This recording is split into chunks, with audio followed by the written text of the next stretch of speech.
చదివిందే మళ్లీ మళ్లీ చదవడం, పరీక్షల మీద పరీక్షలు రాయడం, మార్కుల కోసం పరుగులు పెట్టడం ఇది నేటి మన విద్యా వ్యవస్థ. ర్యాంకుల హడావుడిలో ఆనందమయమైన జీవిత దశను భయాందోళన విద్య సాగేలా చేస్తున్నారు చాలామంది. ఆ తరహా వ్యవస్థను ప్రక్షాళన చేసేందుకు విద్యాశాఖ నడుం బిగించింది. ఆనంద వేదిక పేరిట ఒత్తిడి లేని విద్యా విధానాన్ని అందించేందుకు కసరత్తు చేస్తోంది.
దీని ప్రధాన ఉద్దేశం ఏంటంటే ఒత్తిడి లేకుండా సంతోషంగా నేర్చుకోవటం, ఆనందంగా ఎదగటం. పుస్తకాలే కాకుండా చుట్టూ ఉన్న మనుషుల ద్వారా, పరిసరాల ద్వారా, వాతావరణం ద్వారా నేర్చుకుంటూ సామాజిక బాధ్యతను తెలుసుకుంటూ ఎదగాలని ఒక కథలు చెప్పటం, కథలు చెబుతూ నేర్చుకోవటం, కథలు వింటూ నేర్చుకోవటం అంటే ఒక భారతీయ సనాతన విద్యను ఆధునికతతో మేళవించి సరళంగా నేర్చుకునే ఒక ప్రక్రియను చేపట్టడం అనేది చాలా ఆనందం, సంతోషదాయకం.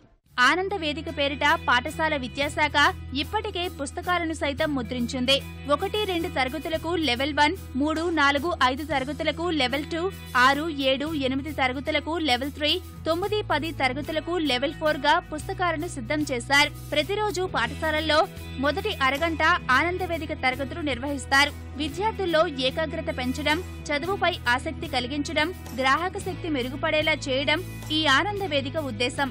ఆనంద వేదిక తరగతులను ఫలప్రదం చేసే అంశంపై ఇప్పటికే 13 జిల్లాల రిసోర్స్ పర్సన్లకు శిక్షణ కూడా ఇచ్చారు. ఈ విధానాన్ని అమలు చేయడం వల్ల విద్యార్థులకు చదువుపై ఇష్టం పెరిగి బట్టి పట్టకుండా అర్థం చేసుకుని చదువుకుంటారని విద్యావంతులు అభిప్రాయపడుతున్నారు. సెల్ఫ్ లెర్నింగ్, సెల్ఫ్ స్టడీ ఉంటేనే అప్పుడు ఒత్తిడి లేని విద్య దానికి ఒక అవకాశం ఉంటుంది. సెల్ఫ్ లెర్నింగ్ లేకుండా ఇవేవి గనక ఉంటే ఎప్పుడూ ఈ విద్యా విధానంలో ఒత్తిడినే ఉంటుంది.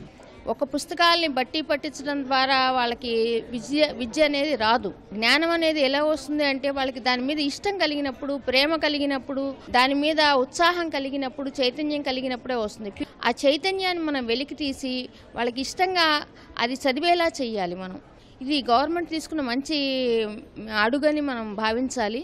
ప్రతి నెలలో 2, 4 శనివారాల్లో నో బ్యాగ్ డే నిర్వహించాలని కూడా విద్యాశాఖ నిర్ణయించింది. ఆ 2 రోజులు విద్యార్థులు పుస్తకాల మోతకు దూరంగా ఉంటూ ఉల్లాసంగా గడిపేలా అధికారులు ప్రణాళికలు సిద్ధం చేస్తున్నారు.